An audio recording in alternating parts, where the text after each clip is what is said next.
আয়নাঘরের সেই স্টিলের চেয়ারে পায়খানা করে দেন সোহেল। বেগম জিয়াকে তার নিজ বাসভবন থেকে উচ্ছেদের পরপরই গুম করা হয় সোহেল খানকে। তাকে নিয়ে যাওয়া হয় আয়নাঘর খ্যাত সেই নরকে। চলতে থাকে প্রতিনিয়ত অমানবিক নির্যাতন। তবে একদিন নির্যাতনের পরিমাণ এত মাত্রা ছাড়া যে সোহেল চেয়ারে পায়খানা করে দেন।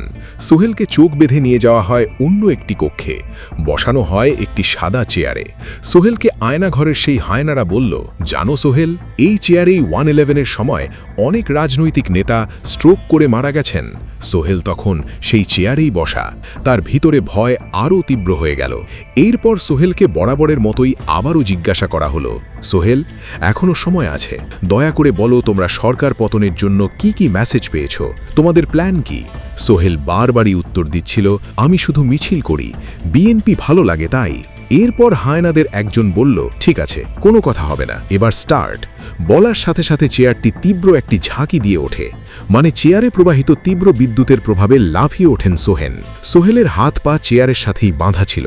ঝাঁকি দেওয়ার পর বিদ্যুৎ প্রভাব বন্ধ হয়ে গেল, কিন্তু চেয়ারটি প্রচণ্ড জোরে ঘুরতে লাগল। প্রায় 1 মিনিট ঘোরার পর সোহেল চেয়ারে পায়খানা করে দেয়। এরপর সোহেলকে নিজের পায়খানা নিজের হাতেই সাফ করান সেই হায়নাদের দল।